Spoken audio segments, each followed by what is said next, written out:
ভোটের দিন একদম সকালবেলা আপনার ভোট কেন্দ্রে চলে আসবেন। নারী পুরুষ ঠিক এইভাবে আলাদা আলাদা লাইনে দাঁড়াবেন। লাইনের শুরুতেই আপনার ভোটার ক্রমিক নাম্বার উল্লেখ করে লেখা থাকবে আপনি কোন কক্ষে ভোট দেবেন। ভোট কেন্দ্রের কোন কক্ষে আপনি ভোট দিবেন সে বিষয়ে আনসাররাও আপনাকে সহায়তা করবেন। এরপর আপনি সোজা চলে যাবেন আপনার ভোট কক্ষে। কিভাবে নারী এবং পুরুষ ভোটারদের আলাদা রুমে ভোট গ্রহণ করা হচ্ছে চলুন দেখে আসি। কক্ষগুলোর বাইরেও ভোটার ক্রমিক নম্বরগুলো লেখা থাকবে। প্রথমেই একজন পোলিং অফিসার আপনার নাম এবং ভোটার নম্বর জিজ্ঞাসা করবেন। তারপর আপনার চেহারার সাথে আপনার ভোটার তালিকায় থাকা ছবি মিলিয়ে দেখবেন। এটা আমি, এখানে একটু খারাপ আসছে ছবি। বাবার নাম আনিসুজ্জামান। ভোটার আয়শা খানম, ভোটার নং 0157। প্রথম পোলিং অফিসার আপনার নাম এবং ভোটারের ক্রমিক নম্বর জোরে উচ্চারণ করবেন যেন কক্ষে থাকা সহকারী প্রিজাইডিং অফিসার এবং পোলিং এজেন্টরা শুনতে পারেন।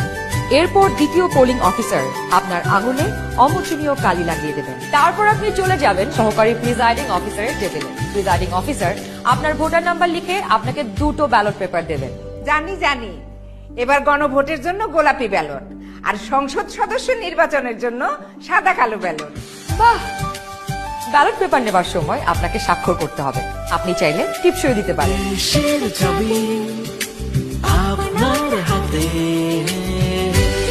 ব্যালটের সাথে দেওয়া হবে সিল মারার জন্য একটি রাবার স্ট্যাম্প। আপনি 2টি ব্যালট এবং রাবার স্ট্যাম্প নিয়ে ভোট দেবার গোপন কক্ষে যাবেন। এবার কিন্তু সময় বাঁচানোর জন্য অনেক ভোট কেন্দ্রেই 2টো গোপন কক্ষ থাকবে, যাতে একই সময়ে 2জন ভোটার 2টো গোপন কক্ষে ভোট দিতে পারেন। গোপন কক্ষের ভেতরে আপনি কিভাবে ব্যালটে সিল দিবেন চলুন দেখি। গণভোটের গোলাপি ব্যালটে হ্যাঁ এবং না 2টো ঘর থাকবে। সংস্কার বা পরিবর্তন চাইলে হ্যাঁতে সিল মারুন। গণভোটে আপনি হ্যাঁ দিলে সবগুলো সংস্কার পাবেন, আর না দিলে কোনো সংস্কারই পাবেন না। এরপর ব্যালটটি লম্বালম্বি ভাঁজ করুন যেন সিলের রং অন্য ঘরে না পড়ে। এরপর আড়াআড়ি ভাঁজ করুন। সংসদ সদস্য নির্বাচনের জন্য সাদা কালো ব্যালটটিতে থাকা আপনার পছন্দের ব্যক্তি বা দলের মার্কায় সিল মারুন। সিলটি কিন্তু নির্ধারিত ঘরের বাইরে যাওয়া যাবে না। মার্কার বাইরে সিল পড়লে আপনার মহামূল্যবান ব্যালটটি বাতিল হয়ে যাবে। সিল মারার পর এই ব্যালটটিও প্রথমে লম্বালম্বি ভাঁজ করুন যেন সিলের কালি অন্য মার্কায় না লাগে। এরপর আড়াআড়ি ভাঁজ করুন।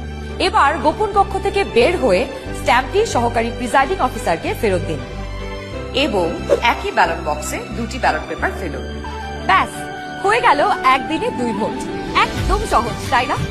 তাহলে নিশ্চিন্তে ভোটের দিন চলে আসুন আপনার ভোট কেন্দ্রে আর ভোট দিয়ে বুঝে নিন দেশের মালিকানা, দেশের চাবি আমাদের হাতে।